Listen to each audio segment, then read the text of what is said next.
Kalu's so-called friends quickly vanished, and the numerous women who had shared his bed also deserted him. He was left with nothing but the simple cloth on his back, which he would have considered rags before. To survive, he had to sell even these modest items and build a small hut on the outskirts of Aba.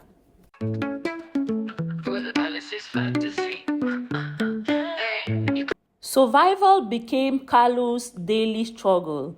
Once a man of immense wealth and power, he now labored on other people's businesses just to eat. His meals, which once consisted of lavish feasts, were now simple and scarce. Months passed, and Kalu's life remained difficult. One day, an unexpected conversation changed his path. An older man who had once managed Kalu's corporation approached him. Unlike others, this man felt genuine sympathy. "Master Kalu," he said genuinely, "your suffering pains my heart. I believe I know someone who might help." He spoke of a powerful spiritualist living deep in the Aba forest, someone who could see things others couldn't and solve problems that baffled even the wisest elders. Desperate for any hope, Kalu followed the man's directions. After a long, difficult trek through dense woods, he found the spiritualist's secluded hut. The old man inside, with white hair and penetrating eyes, didn't seem surprised by his visit. Without Kalu saying a word, the spiritualist began to speak. "The seeds of your misfortune were sown in a single night. The night you embraced a being not of this world," he said. "Your disaster is the result of the ghost you slept with." Kalu nearly laughed despite his troubles. The idea of sleeping with a ghost seemed ridiculous, but the spiritualist was not amused.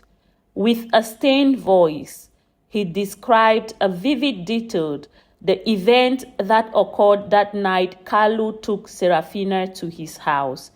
He spoke of her unearthly beauty, her miraculous appearance in the bar, and most shockingly, her vanishing action. "In one word, you thought you were just enjoying another woman's company, but in the spirit world, a terrible exchange was made. You traded your good fortune for a few minutes of pleasure," the spiritualist explained. Kalu sat in stone silence. The spiritualist's words made him recall details he had overlooked. Serafina's skin had indeed glowed in an unusual way. Could it be true? Had he actually slept with a ghost? The spiritualist consulted his oracle once more. "There is hope," he declared. "Your faith is not sealed forever. You must find your wife." Kalu thought he had misheard. How could finding his wife free him from a ghost curse? But the spiritualist's words were clear. Kalu had to find Eliana and seek her forgiveness. The journey to Eliana's village was arduous. When Kalu finally reached her family home, she was hanging laundry in the yard.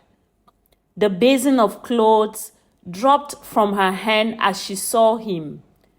This man, in dirty rags, couldn't be her husband. "Kalu," she whispered, her voice filled with disbelief. "What has happened to you?"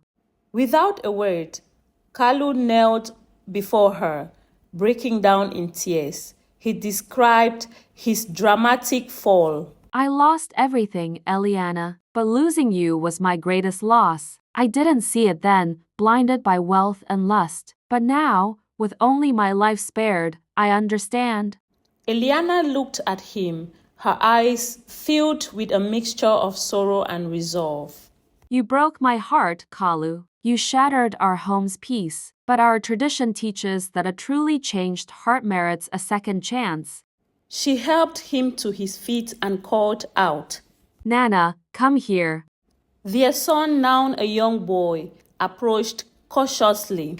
Together, we returned to Abba, not to the life we knew, but to build something new, rooted in humility, hard work, and renewed trust. The family journeyed back to Abba, to Kalu's small hut. At first, survival was their main concern. But as months turned into years, Kalu kept his promises.